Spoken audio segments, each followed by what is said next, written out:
Fid-diskors tiegħu taħt tinda mimlija bħal qormi Joseph Muscat tkellem dwar ir-rapport tal-Bank Dinji li ħareġ din il-ġimgħa u li poġġa lil Malta bħala l-agħar pajjiż fl-Ewropa kollha biex wieħed jiftaħ in-negozju fih. Il-mexxej Laburista qal li għalkemm il-Gvern der maħsud dan ir-rapport, in-negozju self-employed ma kinux maħsuda għaliex din ir-realtà jgħixuha kuljum. Joseph Muscat qal li responsabilità ta' dan kollu hija ta' GonGPN li taqqal in-negozju f'pajjiżna piżijiet kbar u burokrazija eżaġerata, burokrazija li qed toħnoq l-investiment għal Joseph Muscat. Titkarrab int għand il-politiku biex toħloq ix-xogħol. Il-politiku jirringrazzjak tal-li qed toħloq ix-xogħol għax dan ix-xogħol nistgħu nimxu l qudiem bħala pajjiż. U din hija l-attitudni tagħna. Attitudni favur is-settur privat.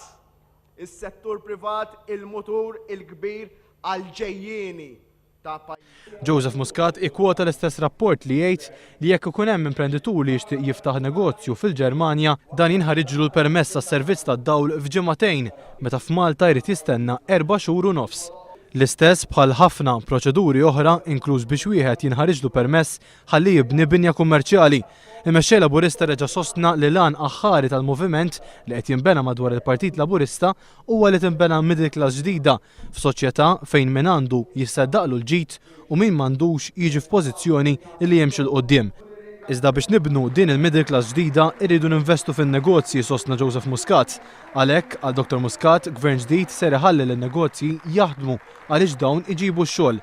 Il-postijiet tax-xogħol jiġu jekk ikun hawn min jinvesti, spjega Joseph Muscat. Il-mexxej Laburista seraħ moħħ il-ħaddiema li l-bidla li ser iġib gvern ġdid hija waħda tranquilla. Gvern ġdid jiġġieled il-burokrazija żejda u mhux jiġġieled mal-ħaddiema, saħaq Joseph Muscat. Dwar dak li qed jgħid GonGPN fuq ħolqien ta' 20,000 impjieg ġdid, Joseph Muscat qal li b'dan ir-raġunament il-Partit Nazzjonalista iqis lil dawk li jiġġeddilhom il-kuntratt kull 3 xhur bħala li kieku kienu 4 impjiegi ġodda f'sena. Tkellem ukoll dwar il-ħsara fuq l-estensjoni tal-Power Station tal-BWSC u twissijiet li kien għamel il-Partit Laburista biex il-Gvern ma jibqax miexi b'dan il-kuntratt. Madankollu għal Joseph Muscat, l-esponenti ta' GonGPN baqgħu websu rashom bil-konsegwenza li ġabu fix-xejn il-kredenzjali ta' Lorenz Gonzi fil-qasam tal-enerġija. Prim Ministru li lanqas huwa informat tajjeb dwar kwestjoni ta' sigurtà nazzjonali.